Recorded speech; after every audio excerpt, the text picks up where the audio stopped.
नमस्कार दोस्तों।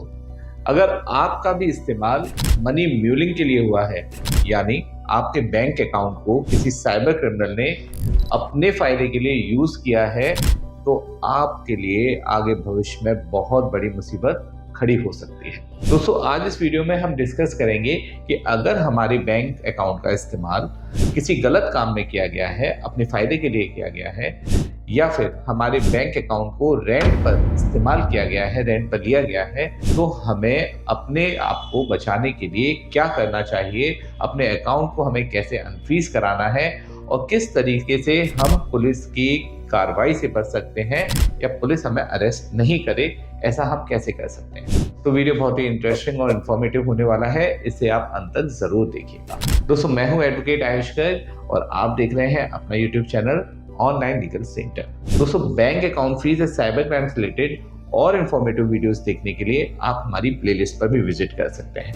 एक जरूरी सूचना और दोस्तों, अगर गुजरात साइबर सेल से आपका बैंक अकाउंट फ्रीज हुआ है तो आपको अब परेशान होने की कोई जरूरत नहीं है। आपको कुछ भी लीगल फी एडवांस में पे करने की अब यहाँ आवश्यकता नहीं है। आपका जब अकाउंट अनफ्रीज हो जाए उसके बाद आप हमारी सारी लीगल फीस पे कर सकते हैं। इसके लिए आप हमारी हेल्पलाइन नंबर पर कभी भी कॉल कर सकते हैं। दरअसल दोस्तों, साइबर क्राइम आजकल बहुत ज़्यादा बढ़ गया है और बैंक अकाउंट अनफ्रीज कराने के नाम पर भी लोग साइबर क्राइम कर रहे हैं। ऐसे में आपसे आपका बैंक अकाउंट अनफ्रीज कराने के नाम पर कुछ भी एडवांस फी ले ली जाती है और फिर बाद में आपको कोई रेस्पॉन्स नहीं दिया जाता है। गुजरात स्टेट में ये काम बहुत ज़्यादा हो रहा है क्योंकि यहाँ से बहुत ज़्यादा अकाउंट फ्रीज हो रहे हैं।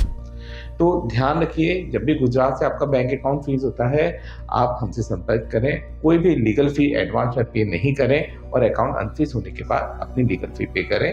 ये हमारा एक प्रयास है आपका हेल्प करने का इस मुश्किल घड़ी में भी। चलिए दोस्तों, अब टॉपिक पर वापस आते हैं। अगर आपका इस्तेमाल मनी म्यूल की तरह हुआ है, आपका अकाउंट किसी ने रेंट पे लिया है, किसी बेटिंग ऐप वाले ने रेंट पे लिया है और आपके अकाउंट का मिसयूज किया है, तो ऐसे में दोस्तों साइबर क्रिमिनल्स के रूप में ही आपको पहचान दी जाती है। ऐसे में दोस्तों साइबर सेल आप ही को ही साइबर क्रिमिनल समझता है, मानता है और अपनी कार्रवाई भी इसी हिसाब से करता है। दरअसल दोस्तों, जब किसी के संग साइबर फ्रॉड होता है तो उसके अकाउंट से फंड डिफरेंट अकाउंट्स में जाता है। अब साइबर क्रिमिनल्स जब उसके अकाउंट से फंड निकालता है जिसके संग उसको फ्रॉड कर रहा है, तो वो किसी अकाउंट में फंड ट्रांसफर करता है, तभी वो उस फंड को आगे ट्रांसफर कर सकता है। तो जो साइबर क्राइम का फंड वो फ्रॉड करके हासिल कर रहा है वो आपके अकाउंट में ही आ रहा है, जिस वजह से पुलिस यही समझती है कि आपके अकाउंट में ही वो फंड आने की वजह से आप ही साइबर क्राइम कर रहे हैं। अब दोस्तों, ऐसी स्थिति में जिसने क्राइम किया वो तो गायब है इस पिक्चर से, वो तो कहीं भी नहीं है, लेकिन आपका अकाउंट उस पिक्चर में आता है और फर्स्ट लेयर में वो अकाउंट आने की वजह से, क्योंकि डायरेक्ट उसी अकाउंट में फंड आ रहा है, आप बड़ी मुसीबत में फंस जाते हैं। दोस्तों, ऐसी स्थिति में पुलिस आपको ही अरेस्ट करती है, क्योंकि फर्स्ट या सेकेंड लेयर में ज़्यादातर मामलों में पुलिस अरेस्ट ही करती है। और ऐसी स्थिति में जब आपको अरेस्ट किया जाता है और आपकी कोई गलती भी नहीं है, सिर्फ इतनी सी गलती है कि आपने अपना अकाउंट रेंट पर दे दिया है, क्योंकि दोस्तों आप साइबर क्रिमिनल्स को अपना अकाउंट एक गलत काम करने के लिए इस्तेमाल करने दे रहे हैं। दोस्तों, आजकल मनी म्यूलिंग की घटनाएं भी बहुत ज़्यादा बढ़ रही हैं। आरबीआई भी इस पे बहुत सख्त है, साइबर सेल भी इस पे बहुत सख्त है और साथ ही साथ हमारी इंडियन गवर्नमेंट भी इस पे बहुत सख्त है। क्योंकि दोस्तों, अगर साइबर क्रिमिनल्स को अकाउंट रेंट पे नहीं मिलते हैं, वो गलत तरीके से अकाउंट हासिल नहीं कर पाते हैं, तो वो साइबर क्राइम भी बहुत हद तक कम से कम कर पाते हैं। क्योंकि दोस्तों उनको अकाउंट्स चाहिए और इस साइबर क्राइम के फंड को ठिकाने लगाने के लिए, और वो अकाउंट्स इन्हीं भोले भाले लोगों से, जैसे आप हैं या फिर जो थोड़े बहुत लालच में आ जाते हैं, उनसे ही वो हासिल करते हैं। अब दोस्तों, हो गई ये सारी बातें। अब हमें ये जानना है कि अगर हमारा अकाउंट ऐसी स्थिति में फ्रीज हो जाता है तो हमें करना क्या है। हमारा इस्तेमाल मनी म्यूलिंग की तरह हुआ है, हमारे अकाउंट को रेंट पे दिया है हमने, अब हम फंस गए इस स्थिति में, अब हम करें तो क्या करें। तो दोस्तों, सबसे पहले आप ये ध्यान रखिए, जब भी आपको इसके बारे में पता चलता है या एहसास होता है कि आपका इस्तेमाल एक मनी म्यूल की तरह हुआ है, आपके अकाउंट का गलत इस्तेमाल हुआ है, रेंट पर लेकर हुआ है और आपको बताया कुछ और गया था लेकिन इस्तेमाल किसी और गलत काम में हो गया है, तो आपको सबसे पहले उस व्यक्ति के खिलाफ एक एफआईआर फाइल करें। हमेशा ध्यान रखें, अपना अकाउंट आपको कभी किसी को नहीं देना है। गलती से अगर आप दे भी जाते हैं तो जिस व्यक्ति को आप अपना अकाउंट दे रहे हैं उसके बारे में सारी जानकारी रखें, जिससे जरूरत पड़ने पर आप उसके खिलाफ एफआईआर फाइल करा सकें। एक बार ये एफआईआर हो जाए कि आपने जानबूझ के अपने अकाउंट को रेंट पे नहीं दिया है इस गलत काम के लिए, आपको मालूम भी नहीं था कि इस अकाउंट को रेंट पर लेकर वो कुछ गलत काम करेंगे, आपके अकाउंट का मिसयूज करके कुछ गलत काम करने वाले हैं, किसी के साथ फ्रॉड करने वाले हैं, तो ऐसी स्थिति में आपके ऊपर कार्रवाई उस नजरिए से नहीं होगी जो क्रिमिनल के ऊपर होती है। अब दोस्तों, एफआईआर फाइल कराने के लिए आप सबसे पहले अपने नज़दीकी साइबर सेल में विजिट कर सकते हैं, वहां से एफआईआर फाइल करा सकते हैं। अगर पुलिस सपोर्ट नहीं करती है तो 156(3) में आप कोर्ट के थ्रू भी एक एफआईआर फाइल करा सकते हैं। जब दोस्तों एफआईआर फाइल हो जाती है तो उसकी कॉपी आप संबंधित साइबर सेल में ज़रूर भेजें।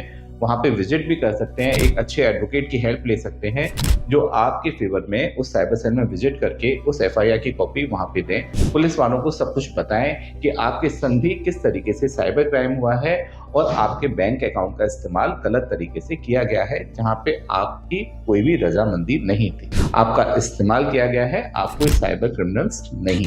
अब दोस्तों, यहाँ पे बस सबसे बड़ी ज़रूरत आपको इसी की होती है कि आपको एक सही लीगल एडवाइस मिल जाए, आपको एक सही लीगल सपोर्ट मिल जाए। इसके लिए आप हमेशा किसी साइबर क्रिमिनल एडवोकेट पर ही भरोसा करें। दोस्तों, ज़रूरत पड़ने पर आप हमारी हेल्पलाइन नंबर पर भी कॉल कर सकते हैं। हमारे साइबर एक्सपर्ट एडवोकेट्स आपकी पूरी हेल्प करेंगे आपके अकाउंट को अनफ्रीज कराने में और ऐसी मुश्किल घड़ी में आपका साथ देने में। दोस्तों, एक बात ध्यान रखिए, मनी म्यूलिंग की घटना में जब अकाउंट को रेंट पे लिया जाता है तो उसमें कहीं एक से कंप्लेंट नहीं आती है, उसमें कई जगह से कंप्लेंट आती है, कई साइबर सेल से कंप्लेंट आती है। तो मल्टीपल कंप्लेंट्स होने की वजह से ये आसान नहीं होता है कि हम एक ही जगह पे विजिट करके अपने अकाउंट को अनफ्रीज कराएं। हमें उन सभी साइबर सेल में विजिट करना होता है, वहाँ सभी को इन्फॉर्मेशन देनी होती है कि हमारे संग क्या क्या हुआ है और अपने अकाउंट को अनफ्रीज कराना होता है। तो दोस्तों, इसके लिए आप सबसे पहले बैंक में विजिट करें और उनसे जानकारी हासिल करें कि मेरी कंप्लेंट किस किस साइबर सेल से आई है, कहाँ कहाँ से मेरी कंप्लेंट आई है, जिससे आप उन सभी साइबर सेल से कांटेक्ट करके अपने ऊपर जो कंप्लेंट लगी है उसको हटा सकते हैं। दोस्तों, अगर बैंक आपको ये डिटेल नहीं देता तो भी परेशान नहीं हो, आप हमारी हेल्पलाइन नंबर पर कॉल करें, हम पूरी कोशिश करेंगे आपको ये डिटेल्स प्रोवाइड कराने की। दोस्तों, ऑनलाइन लीगल सेंटर एक लॉ फर्म है, हमारे ऑफिसेज ऑल ओवर इंडिया हैं। बैंक अकाउंट फ्रीज या साइबर क्राइम से रिलेटेड किसी भी हेल्प के लिए आप हमारी हेल्पलाइन नंबर पर कभी भी कॉल कर सकते हैं, हम आपकी पूरी हेल्प करेंगे। अंत में दोस्तों, वीडियो अच्छा लगा हो तो इसे लाइक शेयर कमेंट ज़रूर कीजिएगा। अगर चैनल को अभी तक सब्सक्राइब नहीं किया है तो इसे सब्सक्राइब भी ज़रूर कर लीजिए, जिससे आपको ऐसे इंफॉर्मेटिव वीडियोस के नोटिफिकेशंस मिलते रहेंगे। सतर्क रहें, अपने अधिकारों के लिए जागरूक रहें और ऑनलाइन लीगल सेंटर से जुड़े रहें। मिलते हैं अगले वीडियो में। जय हिंद।